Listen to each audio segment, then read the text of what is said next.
তেতিয়াই অৰ্থৰ অভাৱ অনাটনে দেখা দিয়ে।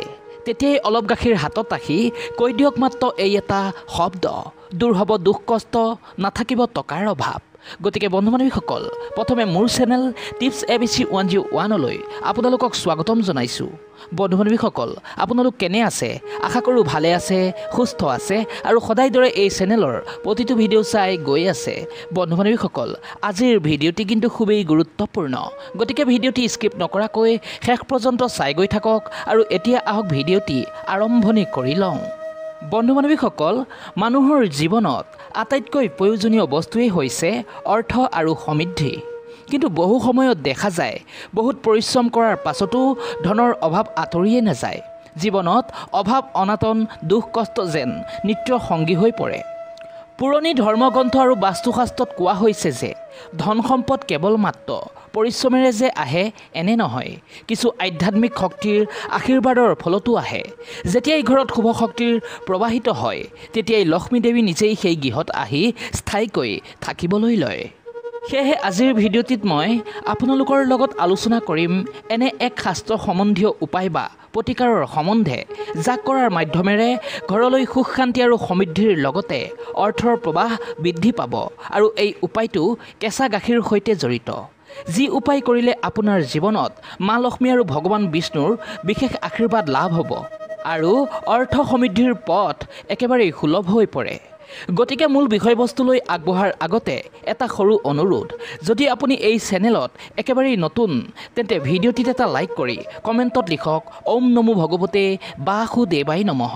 এতিয়া আহক মূল আলোচনাত প্ৰৱেশ কৰোঁ। বন্ধু বান্ধৱীসকল, এই উপায়টিৰ বাবে আপুনি অলপ কেঁচা গাখীৰ হাতত লৈ সম্পূৰ্ণ বিশ্বাস মনত ৰাখি এই মাত্ৰ কেইটামান শব্দ মুখেৰে উচ্চাৰণ কৰিব লাগিব। আৰু এই উপায়টো আপুনি বৃহস্পতিবাৰে কৰিব লাগিব বা শুক্ৰবাৰেও আপুনি কৰিব পাৰিব। কিন্তু শুক্ৰবাৰে কৰিলে সেই গাখীৰত অলপ গংগাজল মিলাই ল'ব। এই উপায়টো ইমানেই শক্তিশালী ও চমৎকাৰী উপায় যে যদিহে ইয়াক অলপো মনত সন্দেহ বা অবিশ্বাস নাৰাখি গভীৰ বিশ্বাসেৰে কৰে, তেন্তে ইয়াৰ শুভফল আপুনি কেইদিনমানৰ পাছৰ পৰাই দেখিবলৈ আৰম্ভণি কৰিব। যিকোনো কাম কৰাৰ আগত বিশ্বাস থকাটো একান্ত জৰুৰী। বিশ্বাসতে মিলয় হৰি, তৰ্কে বহুদূৰ। বন্ধু বান্ধৱীসকল, হিন্দু ধৰ্মত গাখীৰক পৰম পবিত্ৰতা আৰু সমৃদ্ধিৰ প্ৰতীক হিচাপে মানা হয়।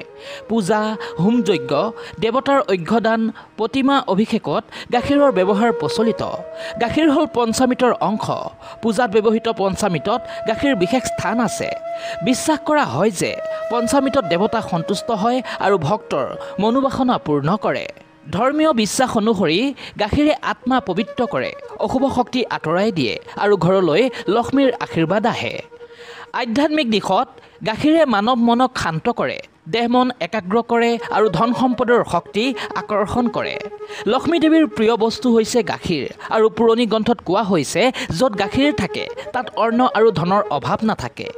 গাখীৰক লক্ষ্মী দেৱীৰ আশীৰ্বাদৰ বস্তু বুলি ধৰা হয়। ঘৰত গাখীৰ থাকিলে অন্ন ধনৰ অভাৱ নাথাকে বুলি ধৰ্মগ্ৰন্থত উল্লেখ আছে। লগতে গাখীৰ হৈছে অমৃতৰ সমান। বহু ধৰ্মীয় কাহিনীত গাখীৰক অমৃতৰ দৰে মানা হৈছে। ই জীৱনদায়ক আৰু আত্মাৰ পবিত্ৰতা ৰক্ষা কৰে। জ্যোতিষত গাখীৰক চন্দ্ৰগ্ৰহৰ বস্তু বুলি কোৱা হৈছে।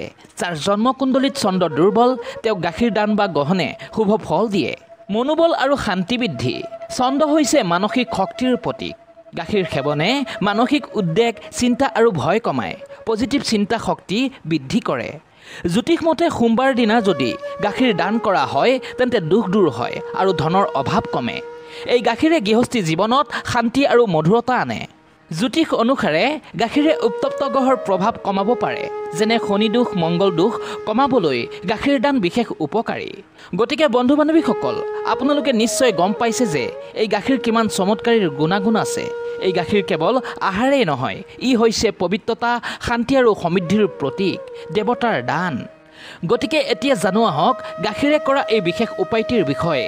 এই উপায়টি আপুনি কেতিয়া আৰু কেনেকৈ কৰিব, যাৰ ফলত ভগৱান বিষ্ণু ও মা লক্ষ্মীৰ বিশেষ কৃপা আপুনি লাভ কৰিব।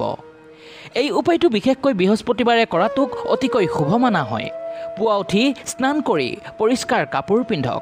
তাৰপিছত এটা সৰুৰ পাত্ৰত অলপ কেঁচা গাখীৰ ভৰাই লৈ আপোনাৰ তুলসীজোপাৰ কাষলৈ যাওক। সম্পূৰ্ণ ভক্তি শ্ৰদ্ধা মনত ৰাখি মনে মনে এই প্ৰাৰ্থনা কৰক আৰু এই প্ৰাৰ্থনাটি আপুনি 3বাৰকৈ ক'ব। হে লক্ষ্মী আই, হে বিষ্ণুদেৱ, মোৰ ঘৰত ধনৰ অভাৱ আঁতৰাই সুখ সমৃদ্ধিৰ আশীৰ্বাদ দিয়ক।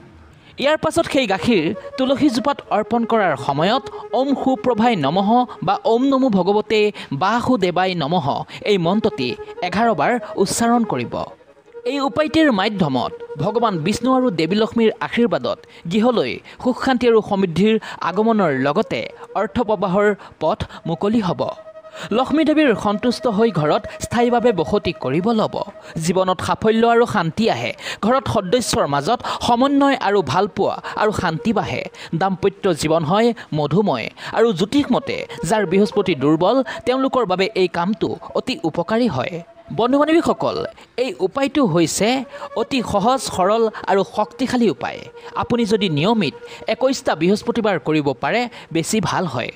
সেয়েহে এবাৰ চেষ্টা কৰি চাওক আৰু আপোনাৰ অভিজ্ঞতা কমেণ্টত জনাব। যদি ভিডিঅ'টি ভাল লাগিছে শ্বেয়াৰ কৰিব নাপাহৰিব, কাৰণ আপোনাৰ এটা শ্বেয়াৰে আন এজনকো উপকৃত কৰিব পাৰে।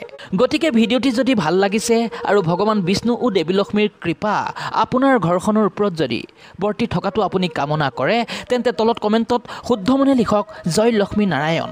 শেষত সকলোৰে সুস্থ তথা মংগল কামনাৰে আজিলৈ এৰিছোঁ। পুনৰ আকৌ এটা নতুন ভিডিঅ'ৰ সৈতে আপোনালোকৰ ওচৰত আহি উপস্থিত হ'ম। আজিলৈ ইমানেই, ধন্যবাদ।